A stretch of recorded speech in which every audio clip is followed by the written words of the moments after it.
Lado del Atlántico, muchísimas gracias por esa presentación tan cariñosa, querido José Antonio, y exagerada, como es propio de las relaciones de amistad.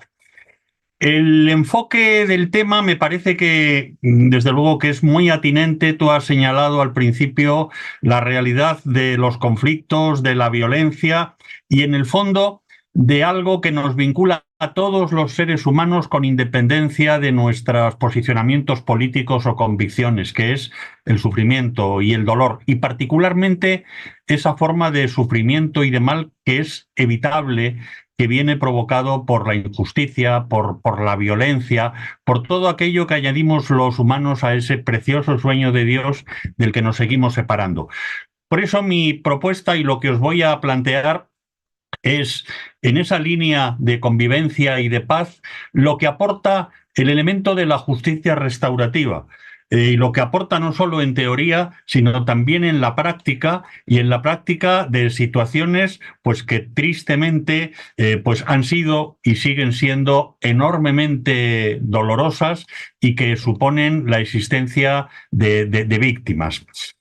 Yo suelo definir la justicia restaurativa como la justicia de las tres Rs. La R de la responsabilización del infractor, que es el que ha provocado el daño, el que ha generado el sufrimiento, el que ha ejercido la violencia. La R de la reparación debida a la víctima. Y la última R, no menos importante, la que ayuda a la reconciliación, al restablecimiento del diálogo y de la paz social. Voy a articular mi intervención del siguiente modo. Haré un triple primer punto de partida, poniendo en relación esta dimensión restaurativa y pacificadora de conflictos en la línea de la Sagrada Escritura, de la doctrina social de la Iglesia y de una brevísima experiencia personal que ayuden a entender lo que supone de aporte y lo que tiene de raíces evangélicas este abordaje restaurativo de los conflictos y de la violencia. En segundo lugar, trataré de demostrar algunos puntos que nos ayuden a discernir qué es y qué no es la justicia restaurativa, viendo cómo perfilar los elementos facilitadores que eviten modos facilones, prácticos, utilitaristas, de cerrar en falso las heridas que provocan los conflictos. En tercer lugar, desarrollaré, aunque sea brevemente, la experiencia de encuentros restaurativos entre víctimas del terrorismo y exmiembros de la banda ETA, que hemos tenido tristemente durante bastantes décadas en el País Vasco, en España, y apuntaré luego, finalmente, algunos elementos de justicia restaurativa, de modo de abordar conflictos muy serios que facilita esta nueva herramienta en el campo de, por ejemplo, los abusos sexuales u otros delitos que hasta ahora están vedados en bastantes de los ordenamientos jurídicos a la mediación. Pues sin más dilaciones, empezamos con la Sagrada Escritura. La Biblia recoge múltiples formas restaurativas de evitar la muerte del delincuente y procurar que se convierta y viva.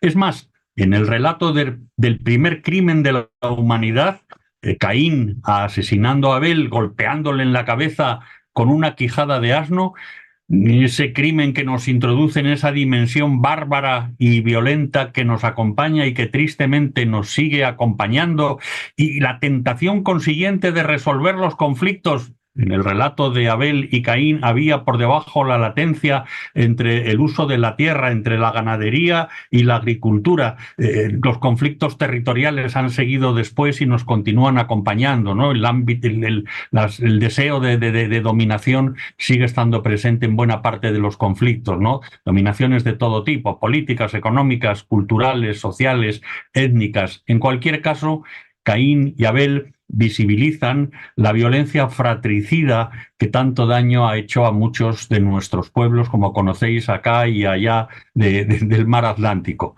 Pues bien, lo que yo quiero destacar es cómo ya hace varios milenios el autor sagrado nos hace ver enseguida cómo Yahvé, el Señor, señala a Caín en la frente, a Caín, el asesino Caín, el primer asesino, el paradigma de asesino, lo señala en la frente para que nadie acabe con él, para salvaguardar su vida. Es la apuesta radical por la persona y la renuncia absoluta a la violencia como modo de terminar con los conflictos. El asesinato no deja de ser el silenciamiento del otro.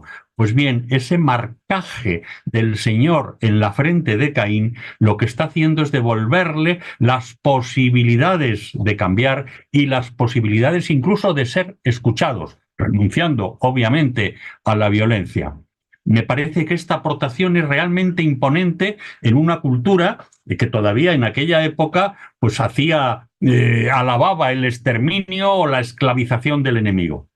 Pero si nos vamos un poquito más acá, en los evangelios aparecen ya citas explícitas de esta forma de resolver los conflictos, como cuando se nos dice, señalan los evangelistas Lucas y Mateo, cuando tengas un lío, busca un arreglo con el que te pone pleito mientras vas de camino. No sea que te entregue al juez y el juez a la guardia y acabes metido en la cárcel. Busca solucionar, esto ya no es cita literal, obviamente, busca solucionar los conflictos de forma no violenta, de forma comunitaria, es lo que vienen a decir los dos evangelistas. El fallecido ya cardenal Martini, en un libro delicioso que les recomiendo vivamente, escrito además a doble mano, por una parte el cardenal Carlo Maria Martini y por otro Gustavo Zagrebelsky, que era el presidente del Tribunal Constitucional italiano. Escribieron un libro precioso que se titula La exigencia de justicia. Y en ese libro señala cómo en el antiguo derecho bíblico, además de acudir muchas veces a lo que llaman el mishpat, el ejercicio de la justicia como un procedimiento dialéctico entre ofendido, ofensor y juez, cuando se daban las condiciones, era posible acudir a otra forma de resolución de conflictos, que es el RIP, y que se diferencia del enjuiciamiento en que más que centrarse en el castigo vindicativo del culpable, busca que el que ha hecho el daño reconozca el sufrimiento que ha causado. Busca la reparación y el resarcimiento de la ofensa, la reconciliación, la paz y el restablecimiento de los vínculos religiosos, comunitarios y sociales. El RIB, una forma bíblica, R-I-B, en hebreo, una forma bíblica de aspirar a la justicia y a la paz, de la que tenemos todavía muchísimo que aprender dentro y fuera de la Iglesia. Y ya dentro de la Iglesia, el Compendio de la Doctrina Social, en el número 403, cuando habla de las penas que se imponen a los culpables de hechos violentos, dice que sin olvidarse de la reinserción de las personas condenadas, y aquí hay una apuesta preciosa por un elemento muchas veces olvidado en los conflictos por una y otra parte, que es el concepto de la perfectibilidad humana. Los seres humanos somos capaces de las mayores salvajadas, las cometemos y las hemos cometido, y si Dios nos remedia las vamos a seguir cometiendo. Pero estas salvajadas no impiden que estemos tocados de gracia y que estemos tocados de esa perfectibilidad. Y esa perfectibilidad quiere decir que aunque nos hayamos equivocado gravísimamente, las personas no somos reductibles a nuestros errores.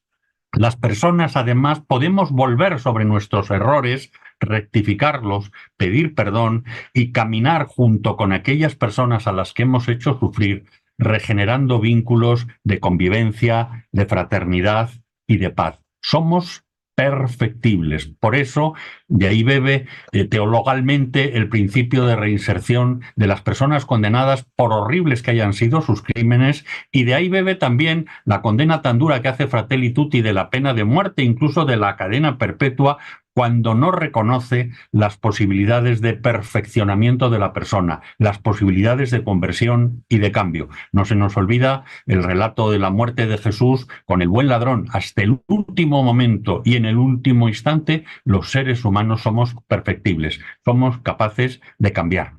Por eso continúa diciendo el 403 del Compendio de la Doctrina Social de la Iglesia, que además de promover la reinserción del infractor, la justicia reconciliadora, la llama en este texto, debe ser capaz de restaurar las relaciones de convivencia armoniosa rotas por el acto criminal.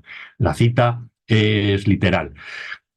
Y más recientemente, Fratelli Tutti, ese precioso canto de Francisco a la fraternidad con tantas resonancias en el ámbito educativo y en el político, después de desplegar en el capítulo 5 la mejor política, así lo titulaba, después de hacer un canto al diálogo y al amor social en el capítulo 6, dedica el capítulo 7 a un tema que os invito a releer porque tiene muchísimo que ver con el tema que nos ocupa y que llama Caminos de reencuentro.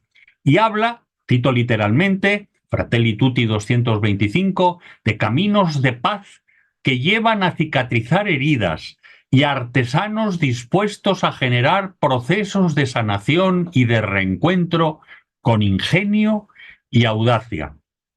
Fratelli Tutti señala la necesidad de recomenzar siempre desde la verdad, compañera inseparable de la justicia y de la misericordia.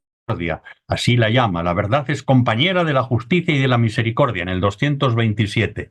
En el fondo, Fratelli Tutti está desplegando esa triada de la que John Sobrino, referido al Salvador y en su momento refiriéndose a la reconciliación después de guerras fratricidas, señalaba que tenía que darse primero la verdad, porque no es igual la mentira que la verdad ayuda a entender lo que ha ocurrido, el sufrimiento efectivamente provocado.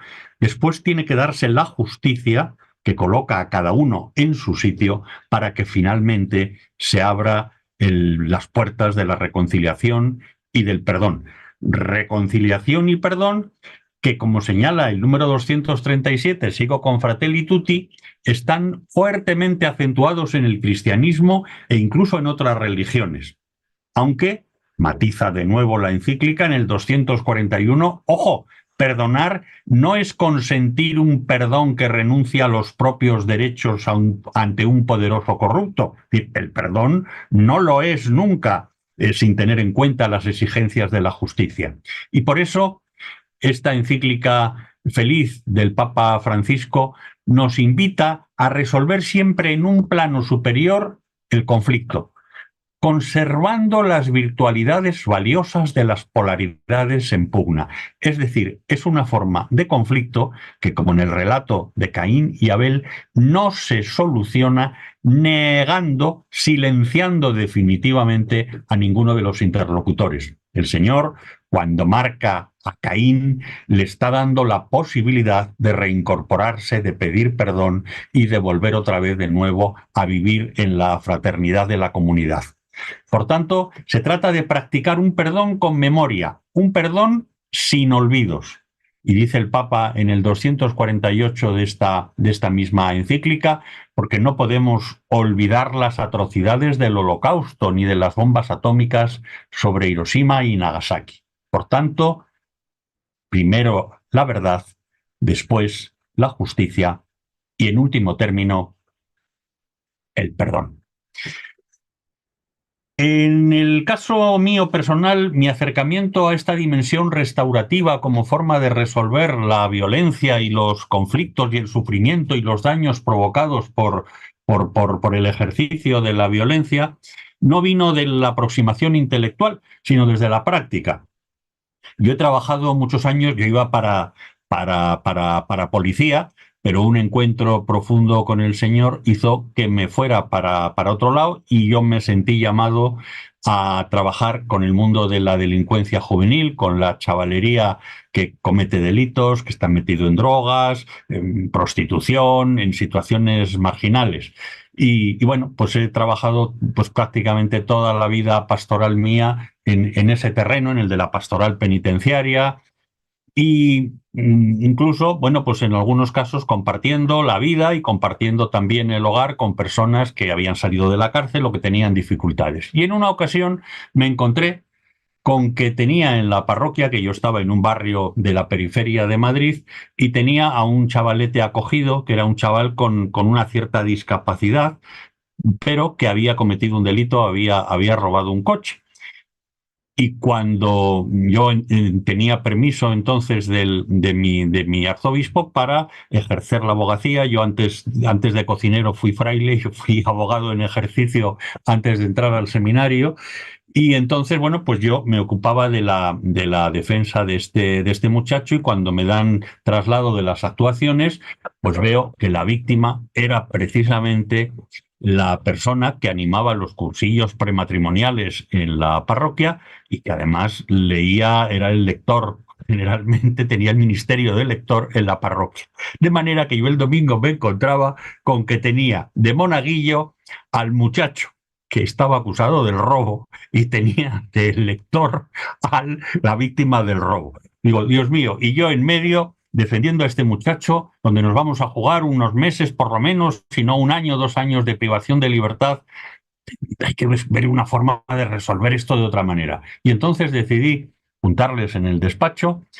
El infractor pidió perdón, la víctima le pidió toda suerte de explicaciones. Bueno, se pusieron cada uno en el lugar del otro y al final se levantó un acta mediante el cual acordamos que José, que era el muchacho, se comprometía a lavar el coche durante 5 fines de semana como forma de reconocimiento de la culpa y de reparación del daño. Efectivamente, nos fuimos a lavar el coche. Como este muchachete tenía pues ciertas dificultades de coordinación locomotriz y demás, lo acababa manchando más que nadie. Terminé echando yo mano al cubo y tal, y al final la víctima no nos dejó a ninguno de los dos y nos fuimos a tomar unas cervezas al bar invitados por la víctima. Cuando llegó el momento del juicio fue realmente hermoso. Estoy hablando hace 30 años, no había precedentes en España de justicia restaurativa de adultos.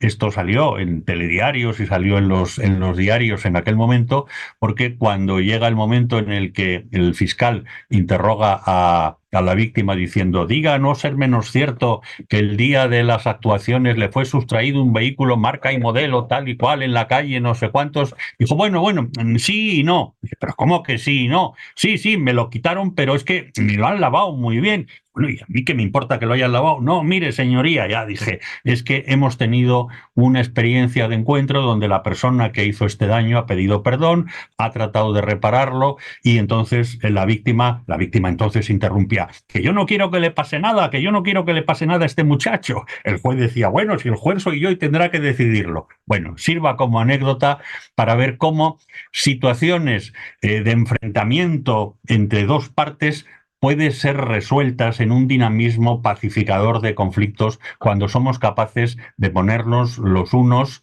en el lugar y en el papel de los otros.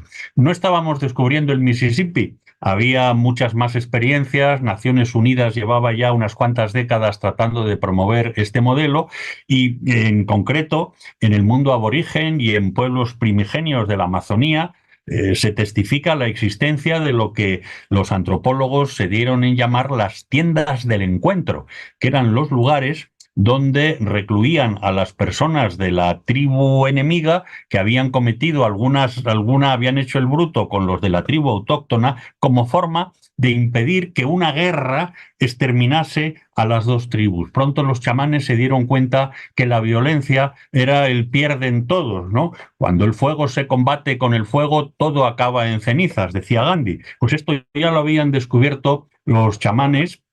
Y entonces lo que hacían cuando se producía, por ejemplo, una violación de un miembro de una tribu hacia un miembro de la otra, que se había resuelto tradicionalmente en forma de batalla entre las dos, con el consiguiente exterminio de la gente más joven, que era la que combatía, y por tanto con la disminución de la población de las dos tribus, y vieron que era más inteligente la tienda del encuentro. Y entonces la persona que había cometido ese delito era llevado a la tribu de la víctima, pero estaba en la tienda del encuentro.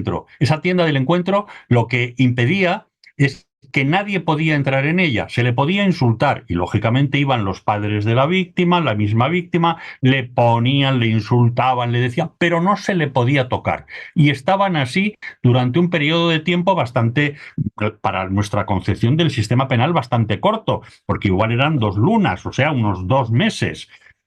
¿Qué ocurría? Pues que las primeras veces la familia de la víctima se desahogaba, le insultaba, repito, con la condición de no ponerle mano encima, interpretando preciosamente sin saberlo lo de Caín y Abel, no se le toca. Y en ese contexto, ¿qué pasaba al cabo de unas semanas? Pues que los padres de la víctima se encontraban con los padres del agresor que también iban a verle y al final acababan empatizando. Y al cabo de 2 lunas, ¿qué pasaba? Pues que se había hecho una catarsis colectiva donde pactaban la manera de cómo el daño que se había producido, expresar ese perdón, que solía ser, pues venga, te damos animales, nos comprometemos a que la caza la hacemos durante un tiempo en favor vuestro para que no tengáis que hacer tanto esfuerzo. En fin, se llegaba a formas de transacción que impedían el exterminio de una tribu de otra o con lo que era más frecuente de las dos.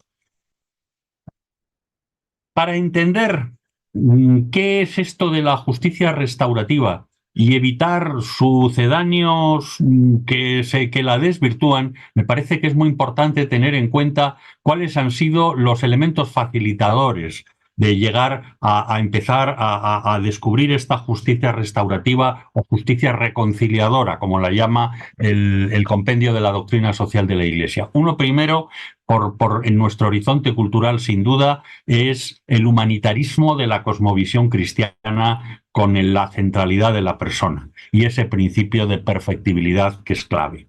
También ha ayudado bastante lo que en la primera y segunda mitad del siglo XX se produce en el ámbito de la filosofía y que es el llamado giro lingüístico ideológico, que supone que el centro ya no es el cogito, el yo pienso, sino el hablamos. Es decir, pasamos en la reflexión filosófica, se pasa de la centralidad del yo a la centralidad del nosotros. Cuando estamos autistamente centrados en el yo, difícilmente emerge el tú y es bastante poco fácil que surja el nosotros. En ese sentido, este giro lingüístico ideológico ha ayudado a crear un clima favorable a la introducción del nosotros.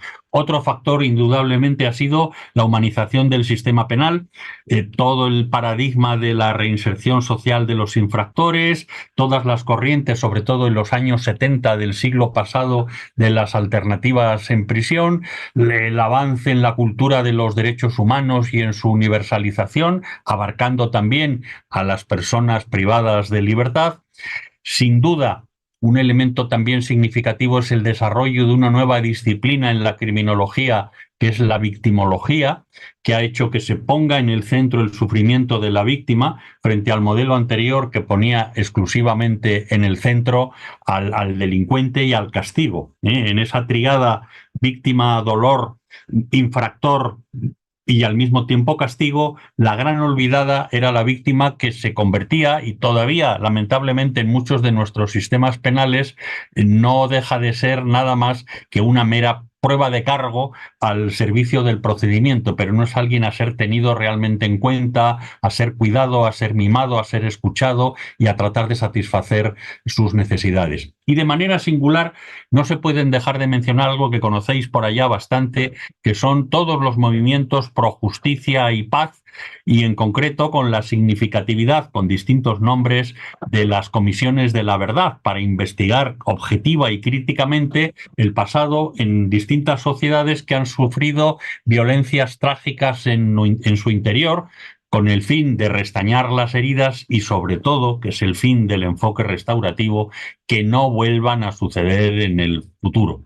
Y así es la Comisión Nacional sobre la Desaparición de Personas en Argentina, Comisión de Verdad y Reconciliación en Chile y Sudáfrica, Comisión de la Verdad en El Salvador y otras muchas creadas desde el propio tejido social. La iniciativa no siempre es estatal, sino que también es de la propia realidad social, así en distintos momentos en Brasil, Uruguay, Paraguay, Bolivia y otros muchos, sin olvidarnos de la concurrencia también de entidades de Iglesia que han participado siempre. La Iglesia siempre ha estado felizmente presente, como por ejemplo la Comunidad de San Egidio en resolución de conflictos en África, o ahora aterrizo un poquito más en el caso de de España, pues el papel del abad Clemente, el abad del monasterio de Silos, o Monseñor Uriarte, uno de los obispos y de las figuras de la Iglesia respetada y con capacidad para poder interlocutar a dos bandas en contextos difíciles.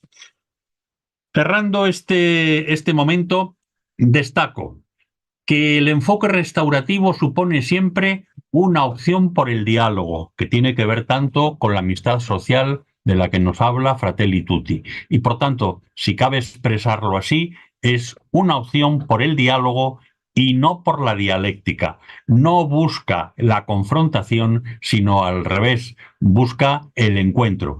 Un encuentro que no supone que haya simetría previa. En muchos delitos, luego hablaré del tema de ETA, pues no es igual una víctima del terrorismo que una persona que ha pegado un tiro en la nuca. En el nivel ético están absolutamente asimétricos. La situación no es equiparable. Pero en una mesa sí pueden sentarse al mismo nivel y sí pueden hablar y escucharse y acabar no eliminando el daño, que desgraciadamente no se puede volver atrás la moviola del tiempo, pero sí tratando de sanar, de reconciliar y sobre todo de mirar hacia el futuro con esperanza.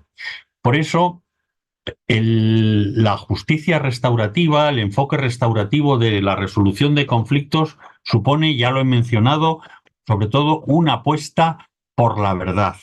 Esto en el ámbito, yo me he movido toda la vida en el derecho penal y en los procesos penales, y yo suelo hablar del teatrillo de los roles. El acusado niega como un bellaco, amparado en la presunción de inocencia y en el derecho a no declararse en contra. El fiscal pide un poco más de la cuenta para reservarse un margen de maniobra y el juez pues asiste a modo de incómodo testigo a un cierto mercadeo de penas, cuando que si hay conformidad, que si no hay conformidad, que si... En fin, no está centrado en la verdad material, sino en la verdad procesal que permite ser ágiles, ser rápidos y resolver los pleitos con la mayor facilidad y con la mayor agilidad. Por eso, repito, el enfoque restaurativo no debe ser reducido a algunos de los sucedáneos, como a veces veo en determinados procesos laborales, mercantiles, donde la conciliación es un trámite más que es antesala de una resolución, pero donde no se ha producido realmente empatía entre las partes, escucha y diálogo, sino que es un trámite burocrático más. La nota que diferencia lo restaurativo de sus sucedáneos es que lo restaurativo busca responder a las necesidades reales de las personas, más que a pretensiones simbólicas argumentales. Atiende más a argumentos racionales que a respuestas emotivistas, ¿no? Y esto me parece que es significativo. El reconocimiento del otro como un tú al que tengo que acoger, como un tú competente, que es mucho más que una prueba de cargo o un enemigo a batir. Pero sobre todo, lo que caracteriza este enfoque restaurativo es la acogida incondicional del sufrimiento y del dolor de las víctimas. Un criminólogo, Niels Christie, dice que la víctima siempre ha sido un perdedor por partida doble. Ha sido perdedora en manos de quien le ha infligido el daño y ha sido perdedora por el olvido que ha hecho la sociedad, incluso muchas veces la justicia, que no acierta a dar la respuesta más adecuada. Decía este hombre, la víctima ha perdido su caso en manos del Estado. Bueno, pues el enfoque restaurativo lo que viene a decirnos es que la víctima está en el centro y que el único momento de enfrentamiento dialéctico irresoluble lo constituye el momento del acto de violencia, que ahí sí que dos intereses evidentemente contrapuestos y una situación inmoral, alguien que agrede a alguien, pero lo que pretende lo restaurativo es precisamente superar lo dialéctico y apostar por el encuentro dialógico y apostar responsabilizando al infractor, haciéndole responsable del daño que ha causado y buscando también recuperando la vocación reconciliadora pues que tiene la comunidad organizada en forma de Estado, en forma de organizaciones supraestatales y la comunidad también en forma de sociedad civil. Por eso, el enfoque restaurativo es un enfoque que apuesta por la comunidad, que surge en la comunidad, y que reivindica la importancia que tiene la comunidad, la sociedad civil, en otros términos. Entrando ya en esta recta final, en la cuestión concreta de cómo se ha aplicado la justicia restaurativa en determinados contextos, yo voy a hablar nada más que de una experiencia muy pequeñita, que es una gota en un mar de iniciativas diversas, pero que ciertamente a mí me marcó muchísimo y que me ha puesto de manifiesto en la práctica las posibilidades enormes que tiene el enfoque restaurativo, tantas que el otro día en una reunión con distintas universidades, la CRUE, que es la Conferencia de Rectores de las Universidades de España, ha apostado por introducir el enfoque restaurativo a la hora de plantear los conflictos con los alumnos, los conflictos al interior de la universidad. Es decir, es un enfoque que está ahora mismo, al menos acá, en franco ascenso. Ya digo, esto es de hace nada. El próximo 16 de mayo, que va a haber, es el Día Internacional de la Convivencia en Paz, precisamente va a haber un acto de todas las universidades recibiendo este enfoque restaurativo, esta nueva forma de ver las cosas que renuncia a la violencia y que renuncia al silenciamiento definitivo de una de las partes para dar voz, evidentemente, en primer lugar y en el orden de los valores, siempre por encima a la víctima, pero también acoger la disposición de quien se ha equivocado, pues para rectificar y para volver otra vez a reincorporarse a una comunidad de la que nunca debió salir. La violencia siempre es una forma de autoexpulsión de la comunidad. Pues bien, no hace falta que os detalle, porque conocéis perfectamente, y no es la parte política la que a mí me interesa en absoluto, la realidad del País Vasco, de Euskadi, que tiene 2 millones en este momento, 225.000 habitantes, en el norte de España. Es una comunidad que resistió la invasión del Imperio Romano, que cuenta con lengua propia, que tiene una nacionalidad histórica y que esa nacionalidad ha sido impulsada especialmente pues, por Sabino Arana en el 19 y ha dado pie siempre a dificultades de ajuste territorial que no se acaba de encajar incluso en el día de hoy. Un grupo de jóvenes idealistas en el contexto de la dictadura franquista, de la persecución de su lengua y sus tradiciones, articulan en la primera asamblea 1962 ETA. Se hace en un monasterio benedictino de Francia que había sido espacio de acogida de refugiados durante la Guerra Civil Española de 1936 a 1939. El primer salto de este grupo hacia la barbarie se produce en 1968, cuando ETA decide empezar primero con atentados selectivos, con asesinatos selectivos entre los miembros de las fuerzas y cuerpos de seguridad del Estado. Empezaron entonces años tremendos de plomo y también de represión, que tuvieron también por represiones a veces desmedidas, todo hay que decirlo. Es decir, que las cosas no suelen ser, cuando uno se aproxima a los conflictos, no son blancas o negras, y te das cuenta de las meteduras de pata que se producen por uno y por otro lado. A ese primer salto de atentados selectivos siguió otro todavía mucho más terrible, de lo que ETA llamó en aquel momento la socialización del sufrimiento. Se trataba de atentados genéricos, por ejemplo en Vic, con niños muertos, o en Zaragoza, en unos grandes almacenes, donde el que se socializase el sufrimiento y donde el impacto fuera cada vez mayor, ¿no? Esto dio pie, bueno, pues a una situación que ahora felizmente hemos superado acá en España, pero yo recuerdo pues haber estado a 30 segundos, porque me pilló justamente en el puente de Vallecas uno de estos atentados de socialización del sufrimiento, pues me pilló por 30 segundos. Yo había pasado ya con el coche cuando se produjo una explosión que provocó pues infinidad de muertos, ¿no? Bueno, son salvajadas terribles que afortunadamente, bueno, pues con el anuncio del cese definitivo de la violencia en el 2011 por parte de ETA y la entrega definitiva de las armas en el 2017, pues cerró un capítulo. En el capítulo que más me interesa destacar en estos minutos que me quedan, que es el capítulo de experiencias de paz, de enfoque restaurativo, insistiendo que lo que yo voy a relataros luego brevemente es una minucia, hay que reconocer el papel que tuvieron los movimientos pacifistas de la base social, como por ejemplo Gesto por la Paz, o respuestas ciudadanas como Basta Ya, o algunas que venían del ámbito universitario, como el Aula de Ética de la Universidad de Deusto, o movimientos que bebían también de la Iglesia, como el Carri, Locarri o Baketik, que se sumaron a los aprendizajes que se tomaron nota de un proceso de paz también interesante, en el proceso de paz de Irlanda, con papel singular pues, de algunos clérigos también, ¿no? Acá nos dio mucho motivo para el debate y la reflexión un documental. Es curioso cómo los medios de comunicación y la estética ayuda también a la ética, ¿no? Que se llamó La pelota vasca, la piel contra la piedra, que era una convocatoria simplemente a hablar.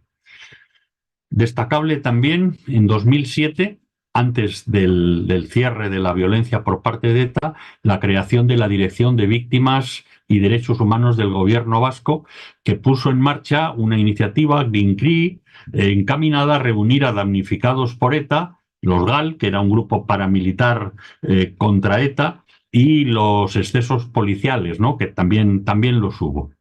En ese contexto, entre los años 2011 y 2012, ahí en diálogo con la Oficina de Víctimas, la Secretaría General de Instituciones Penitenciarias y el impulso de mi buen amigo y siempre creativo profesor de Derecho Penal, Julián Ríos, iniciamos la experiencia que os voy a relatar brevísimamente y que tuvo unos resultados espectaculares de los que todavía no solo hago memoria, sino que uno se le eriza el cabello cuando los recuerda. Para quien quiera, hay una película dirigida por Itziar Boyain, Mike Sabel, del 2021, tiene el premio Goya, que narra el encuentro restaurativo entre Mike Sabel Lasa, viuda de Juan María Jáuregui, asesinado por ETA. En esta película se narra un encuentro restaurativo en el que precisamente participamos y es un canto precioso, en clave laica, porque Mike Sabel no era creyente, en clave absolutamente laica, pero es un canto precioso al encuentro entre las personas, a la paz y a las posibilidades de la sanación de las heridas. A ella la preguntan, ¿y tú perdonas? Dice, pues no se lo voy a decir, no le quiero conceder el poder de que sepa que yo le perdone. Bueno, pues en cualquier caso, si veis la película y tenéis oportunidad de buscarla, merece la pena. Yo también, para quien esté interesado en este tema, recomiendo un libro que tengo por aquí, que es se llama Los ojos del otro, en Salterre, Santander 2013. Este es el libro que recoge precisamente, tengo yo un capítulo, y es el libro en el que se cuentan las experiencias restaurativas con ETA. ¿Cómo lo iniciamos? Soy muy sintético. Pues primero, los que íbamos a participar en estos encuentros, no nos llamábamos mediadores, porque en el tema de conflictividad política que había, un mediador la palabra mediador suponía poner en el mismo nivel a las dos realidades, con lo cual el lenguaje está al servicio del encuentro y si el lenguaje dificulta y separa, cambiamos la expresión y nos llamamos facilitadores de encuentros restaurativos.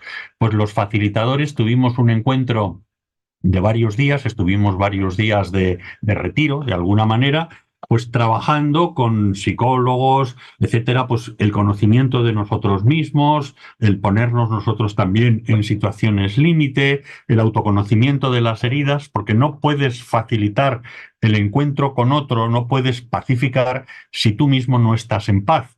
Y entonces lo que tratamos fue de ponernos en paz espiritualmente, emocionalmente, con nosotros mismos. Y a renglón seguido, pues se dio paso al siguiente momento, que era el conectar con infractor y con víctima. Conectar con la persona que había sido miembro de ETA y que quería y estaba dispuesta a reconocer sus errores, y la víctima que estaba dispuesta a acoger esa petición de perdón. Teníamos algunos presupuestos fundamentales. Uno era la neutralidad y la independencia política. Nosotros no íbamos a entrar si Euskadi tenía que ser independiente o no ser independiente, si España o no España. No era nuestro tema. La motivación era exclusivamente ética. Lo que pretendíamos era sanar las heridas y aliviar el dolor de los damnificados. Punto. Por tanto, no aceptábamos hablar de políticas, ni siquiera de otros factores concurrentes. Había casos, y tristemente era así, pues de algunos miembros de ETA que habían sufrido torturas policiales. Lamentablemente era así, pero no era tampoco ese el tema. El tema era exclusivamente que un miembro de la exmiembro, para ser justos, de la banda terrorista quería pedir perdón a una víctima. Otro elemento clave era que no se seguían beneficios penitenciarios para que no se pervirtiese lo restaurativo buscando utilitarismos. No, no. El que entre en este proceso restaurativo no va a tener ningún beneficio, no se le va a cortar la condena, no va a tener un trato más beneficio. Naturalmente, la confidencialidad era otra de las normas elementales del juego. Y recuerdo también que lo hacíamos por parejas. Los facilitadores lo hacíamos de dos en dos porque era tan tremendamente duro el acompañar y sostener el sufrimiento de las víctimas que habían perdido a sus esposos, a sus hijos, a sus padres, a sus novios, terrible, terrible el dolor que había. Y por otra parte, también el dolor que llevaban personas que llevaban lustros privados de libertad, en regímenes muy severos de cumplimiento penitenciario, alejados de su familia. Algunos decían, yo he perdido a mis padres y ya ni a su entierro he podido ir y he perdido a mis hijos porque, en fin, auténticos dramas que evidentemente a los facilitadores no nos dejaban indemnes y también salíamos nosotros heridos. Por eso hacerlo de dos en dos para luego por compartir con alguien que ha estado viviendo exactamente lo mismo nos ayudaba bastante. Para pasar el filtro era imprescindible responder, en el caso de los exmiembros de ETA, a dos preguntas clave que filtraban a quién podía pasar y quién no podía pasar. A mí en alguna ocasión me tocaba hacer de poli malo y era preguntar al exterrorista, ¿qué no permitirías que te dijera una víctima? Y la única respuesta posible que admitíamos es, yo a una víctima le permito todo. Si alguien tenía un umbral más bajo, ya no pasaba el filtro. Y la segunda pregunta que les hacíamos, que era tremendamente difícil porque había que hacerla mirándoles a los ojos, y a mí, recuerdo, me costaba trabajo porque aunque habían abandonado la violencia y evidentemente estaban ya alejados de ello, pero no sé, percibes en quien ha matado. A mí por lo menos siempre me ha impresionado en el ámbito de la cárcel cuando te encuentras con alguien que ha matado, que es igual de persona que uno mismo, evidentemente, y a veces también los demás podemos matar por omisión, pero te encuentras con algo que a mí por lo menos me desconcierta, ¿no? Y decirle mirando a los ojos, ¿eres consciente de que eres un asesino? Lo tenía que ensayar varias veces, decírselo, y la única respuesta posible era decir sí, y lo lamento tremendamente. Quienes pasaban estas pruebas ya podían acceder al siguiente nivel, que era trabajar con ellos, la preparación de un encuentro restaurativo. Tengo que decir que las personas que accedían por parte de los exterroristas se había dado en ellos un reajuste ético, un cambio moral en los valores, en algunos casos conversiones religiosas profundas a raíz de la entrada en prisión, pues conversión religiosa. Recuerdo algún caso en el que el propio exterrorista, después de hacer una confesión general, pues regala la cruz que le había regalado el capellán de la prisión, se la regala a la víctima del terrorismo y le dice, mira, yo puse sobre tus hombros y los de tu familia una cruz muy pesada, déjame que te regale la cruz que a mí me ha liberado y que pido a Dios alivie también el dolor que yo mismo he provocado. Y le da la cruz de madera, de estas de pequeñitas, chiquititas de madera, pintada, una cruz muy sencilla a la víctima que se la pone, lleva la mano al pecho y dice, me acompañará todos los días hasta que yo muera. Esta víctima en la que estoy pensando ha fallecido precisamente ahora hace poquito tiempo, ¿no? Bueno, Estos cambios se daban por reajuste ético, por conversión religiosa, por cansancio, por escepticismo hacia la organización criminal y también a veces por saturación. Después del 11M 2004 que tuvimos aquí con los atentados tremendos de los trenes, ya dijeron, bueno, es que ya, ¿qué vamos a hacer que sea significativo? Hay que hacer una súper salvajada porque ya no añade ninguna utilidad marginal matar a una persona. Tristemente, digo, eso también ayudó a caer en la cuenta de que esta no era la vía. Y por parte de las víctimas, pues todas habían estado acompañadas por la Dirección de Víctimas del Gobierno vasco, todas habían seguido una terapia, por tanto no se puede jugar con las víctimas, ni se puede proponer entrar en un proceso restaurativo de primeras. Había varias entrevistas previas, se preparaba muy bien el encuentro y después, cuando se producía el encuentro, ordinariamente en un centro penitenciario, repito, tenéis la película Mike Sabel que lo describe perfectamente, salvo algún detalle niño, es casi una exposición de cine. Se presentaban, los facilitadores presentábamos a las personas que estaban en los dos lados y luego venía el momento de las preguntas, donde la víctima era habitual que dijera, oye, ¿tú brindaste después del asesinato de mi marido? Y se crea un silencio durísimo y acaba diciendo el exterrorista, sí, sí señora, vergonzosamente brindamos. Esa asunción de esa barbaridad de brindar después de asesinar, sin embargo, permitía a la víctima creer profundamente en la palabra del victimario cuando contaba todo el resto. Después se expresaba el daño sufrido y, bueno, no quiero entretenerme, pero sí señalo una anécdota a modo de colofón, porque estamos ya en tiempo prácticamente. Recuerdo un encuentro entre una víctima viuda de un guardia civil y una persona que le había matado al guardia civil dándole un tiro en la nuca. La compañera que dirigía este encuentro restaurativo en un momento determinado ve que la víctima, después de todo esto que he señalado, se pone de pie llorando, porque ahí llorábamos todos, se pone de pie y se dirige hacia el victimario. Ella acude a abrazarla pues para contener su llanto y su emoción y la víctima, una mujer imponente, impresionante, le dice que no, tonta, que no, que quien necesita el abrazo es él y se dirige hacia la silla donde está sentado el exterrorista, porque me gusta también marcar que es exterrorista, las personas no están condenados a que los persiga ninguna etiqueta, y entonces le abraza.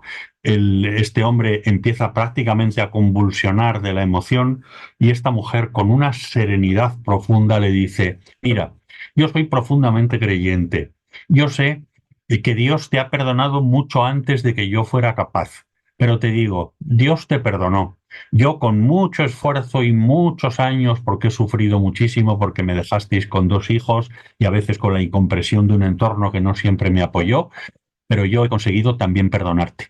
Te queda una tarea que no es menos fácil y es que te perdones a ti mismo y que mires hacia adelante la vida con esperanza. Bueno, impresionante. Es decir, el perdón de las víctimas autentifica que la autoridad verdadera es la autoridad del sufrimiento. Quienes seguimos a Jesús sabemos que seguimos a un Jesús que es víctima y que la máxima autoridad se tiene desde la entrega de la propia vida, en el caso de Jesús, por todos nosotros.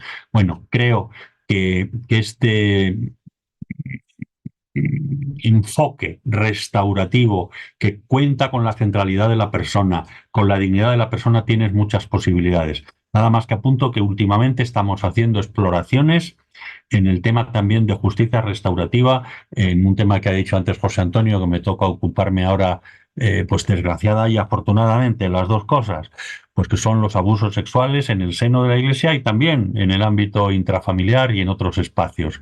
Y tengo que decir que cuando hemos sido capaces de trabajar lo restaurativo en el entorno de los abusos sexuales, ha sido la guinda, el colofón que, en palabras de las propias víctimas, ha sanado hasta el límite en lo que se puede sanar. Hay cosas que no se pueden olvidar y no se deben olvidar. Quedan siempre cicatrices, pero cicatrices que nos ayudan a mirar hacia el futuro, que no nos dejan atrapado en el dolor que hemos padecido, que no nos dejan prisionero del conflicto que hemos sufrido y que no nos atrapan en un ensimismamiento que nos impide abrirnos con esperanza y con alegría al otro del que no desconfiamos por principio. Bueno, pues hasta aquí, si os parece, para iniciar el diálogo que con mucho gusto podemos mantener.